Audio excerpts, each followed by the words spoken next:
जय भीम साथियों।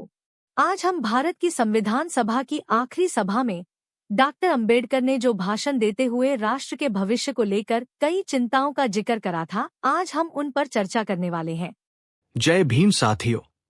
चर्चा के लिए हमने सरोद संविधान सभा में डॉक्टर भीमराव अंबेडकर के 25 नवंबर 1949 के भाषण से लिया है, जिसमें उन्होंने भारत के भविष्य और उसके नवगठित संविधान के लिए अपनी गहरी चिंताएं व्यक्त की है। अंबेडकर ने इस बात पर जोर दिया कि संविधान की सफलता या विफलता राजनीतिक दलों और व्यक्तियों के आचरण पर निर्भर करेगी। वो ऐतिहासिक रूप से भारतीय लोगों द्वारा किए गए विश्वासघातों पर प्रकाश डालते हैं, ये चेतावनी देते हुए कि जाति और धर्म जैसे पुराने विभाजन फिर से देश की स्वतंत्रता को खतरे में डाल सकते हैं। अंबेडकर लोकतंत्र को बनाए रखने के महत्व पर जोर देते हैं, नायक पूजा और असंवैधानिक तरीकों से दूर रहने का आग्रह करते हैं।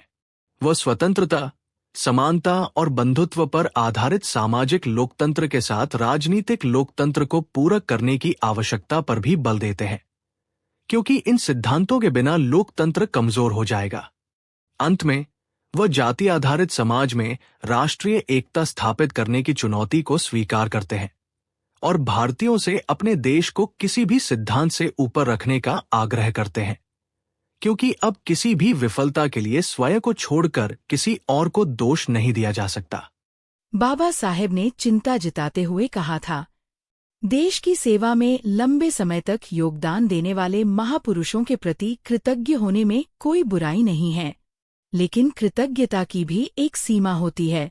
जैसा कि आयरिश देशभक्त डैनियल ओकैमेल ने बहुत ही सटीक कहा है, कोई भी पुरुष अपने सम्मान की कीमत पर कृतज्ञ नहीं हो सकता, कोई भी महिला अपनी पवित्रता की कीमत पर कृतज्ञ नहीं हो सकती, और कोई भी राष्ट्र अपनी स्वतंत्रता की कीमत पर किसी महापुरुष का कृतज्ञ नहीं हो सकता। यह सावधानी भारत के मामले में किसी भी अन्य देश की तुलना में अधिक आवश्यक है। भारत में भक्ति या जिसे भक्ति मार्ग या नायक पूजा कहा जा सकता है, उसकी राजनीति में एक अनूठी भूमिका है जो इस दुनिया के किसी भी अन्य देश की राजनीति में हस्तक्षेप की तुलना में भारतीय राजनीति के संतुलन को बिगाड़ने में भूमिका निभाती है। धर्म में भक्ति आत्मा की मुक्ति का मार्ग हो सकती है, लेकिन राजनीति में भक्ति या नायक पूजा लोकतंत्र के पतन और अंततः तानाशाही का मार्ग खोलती है। दुर्भाग्य से आज भारत के नेता राष्ट्र को उन्हीं रास्तों पर ले जाते दिखाई दे रहे हैं जिनकी चिंता बाबा साहेब ने अपने भाषण में जताई थी। राजनीति में धर्म को राष्ट्र से ऊंचा रखकर राजनीति की जा रही है दिखाई दे रहा है, और लोकतंत्र के होते हुए एक सियासी दल उसके नेता को फैसला लेने का अधिकार देकर उसे तानाशाह जैसी शक्तियां देते दिखाई दे रहे हैं। क्या अब यही राजनीतिक दल भारत के लोकतंत्र के लिए खतरा बन जाएंगे? चिंता की बात है, हम सभी को सोचना होगा। मैं नीरजा भारती और इंजीनियर हरदीप चुंबर साहेब आपके लिए इक्वलिटी एंड जस्टिस पटियाला के माध्यम से आपके साथ भाषण पर चर्चा को साझा कर रहे हैं। नमस्कार। आज हम डॉक्टर बाबा साहेब अंबेडकर के विचारों की दुनिया में थोड़ा गहराई से उतर रहे हैं, खासतौर पर उनके उस बहुत अहम भाषण के जरिए जो उन्होंने 25 नवंबर 1949 को संविधान सभा में दिया था। हमारा मकसद है उनकी चेतावनियों को और भविष्य के भारत के लिए उनकी सोच को समझना, जो आज भी बहुत मायने रखती हैं। तो चलिए शुरू करते हैं।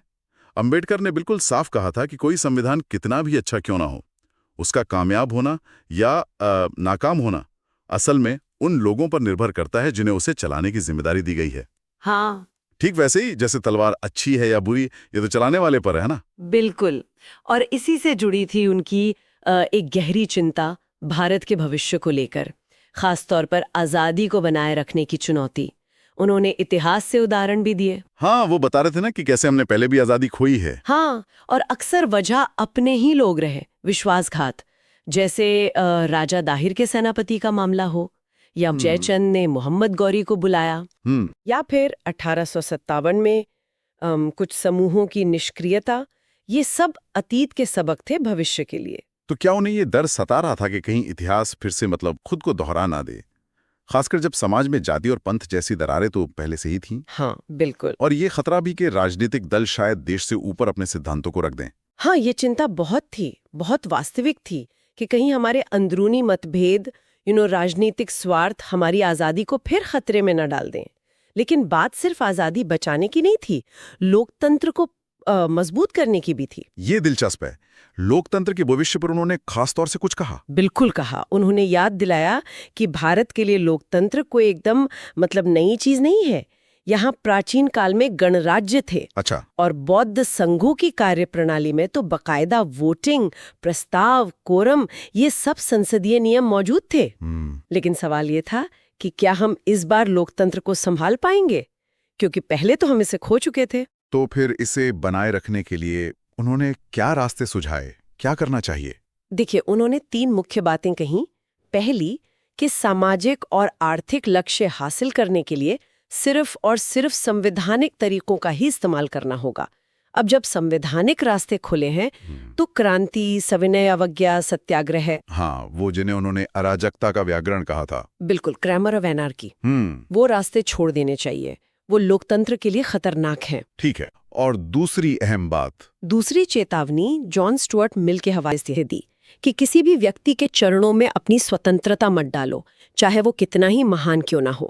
अंबेडकर ने इसे भारत के संदर्भ में भक्ति या नायक पूजा कहा, हीरो वर्शिप। हाँ, उनका मानना था कि राजनीति में भक्ति या नायक पूजा ये पतन और फिर तानाशाही का सीधा रास्ता खोलती है।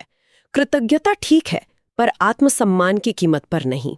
और तीसरा बिंदु, जो शायद सबसे बुनियादी था, हाँ, तीसरा और सबसे महत्वपूर्ण, कि हमें सिर्फ राजनीतिक लोकतंत्र से संतुष्ट नहीं होना है, इसे सामाजिक लोकतंत्र भी बनाना होगा। सामाजिक लोकतंत्र। हाँ, और सामाजिक लोकतंत्र टिका है 3 स्तंभों पर: स्वतंत्रता, समानता और बंधुत्व। और ये तीनों एक दूसरे से जुड़े हैं, इन्हें आप अलग नहीं कर सकते। अच्छा। बिना समानता के स्वतंत्रता कुछ लोगों का शासन बन जाएगी, बिना स्वतंत्रता के समानता व्यक्तिगत पहल खत्म कर देगी, और बिना बंधुत्व के स्वतंत्रता और समानता दोनों का कोई मतलब नहीं रह जाएगा। उन्होंने उस वक्त के भारतीय समाज में कौन सी बड़ी चुनौतियां देखी जो इस सामाजिक लोकतंत्र के रास्ते में थी? 2 मुख्य चुनौतियां गिनाई। पहली, समानता का भयानक अभाव। समाज में ऊंच नीच, आर्थिक गैर बराबरी ये बहुत ज्यादा थी। और ये एक बड़ा विरोधाभास था कि राजनीति में तो हम एक व्यक्ति, एक वोट, एक मूल्य का सिद्धांत अपना रहे थे। हाँ, 1 मैन 1 वोट। हाँ, लेकिन सामाजिक और आर्थिक जीवन में हम एक व्यक्ति, एक मूल्य के सिद्धांत को नकार रहे थे। उन्होंने चेताया कि अगर ये विरोधाभास जल्दी दूर नहीं हुआ तो जो लोग इस असमानता से पीड़ित हैं वो इस राजनीतिक लोकतंत्र के ढांचे को ही उड़ा देंगे। बाप रे। और दूसरी बड़ी चुनौती? दूसरी चुनौती थी बंधुत्व की, भाईचारे की भावना की कमी। उन्होंने जेम्स ब्राइस का उदाहरण दिया था कि एक राष्ट्र की भावना पैदा करना कितना मुश्किल होता है। और भारत में तो जाति व्यवस्था ने इसे और भी मुश्किल बना दिया था। अंबेडकर ने तो जातियों को राष्ट्र विरोधी तक कहा। राष्ट्र विरोधी? हाँ, क्योंकि वे लोगों के बीच अलगाव, ईर्ष्या, नफरत पैदा करती हैं। एक सच्चा राष्ट्र बनने के लिए हमें इस जातिवाद की दीवार को तोड़ना ही होगा। भाईचारे के बिना एकता कैसे आएगी? तो इन सब बातों का निचोड़ क्या है? आजादी मिलने के बाद जिम्मेदारियां बढ़ गई, यही ना? बिल्कुल। अब हम अपनी समस्याओं के लिए किसी बाहरी ताकत को दोष नहीं दे सकते थे। जिम्मेदारी पूरी तरह हमारी थी। लोकतंत्र को सिर्फ एक राजनीतिक ढांचा नहीं बल्कि एक सामाजिक सच्चाई बनाना था, समानता और भाईचारे के साथ। तो अगर संक्षेप में कहें, अंबेडकर की मुख्य चेतावनियां थीं संवैधानिक रास्ते अपनाना, नायक पूजा से बचना, हाँ, और राजनीतिक लोकतंत्र को सामाजिक लोकतंत्र से मजबूत करना, जिसमें स्वतंत्रता, समानता, बंधुत्व हो। बिल्कुल। और साथ ही असमानता और जातिवाद जैसे खतरों से हमेशा सावधान रहना। एकदम सही कहा। और यहीं पर हमारे श्रोताओं के लिए सोचने की एक बात छोड़ जाते हैं। आज के भारत में डॉक्टर अंबेडकर की ये चेतावनियां और उनके सिद्धांत ये कितने प्रासंगिक लगते हैं। स्वतंत्रता, समानता और बंधुत्व के उन ऊंचे आदर्शों को पाने में हम एक राष्ट्र के रूप में कहाँ तक पहुंचे हैं, या शायद कितना दूर है?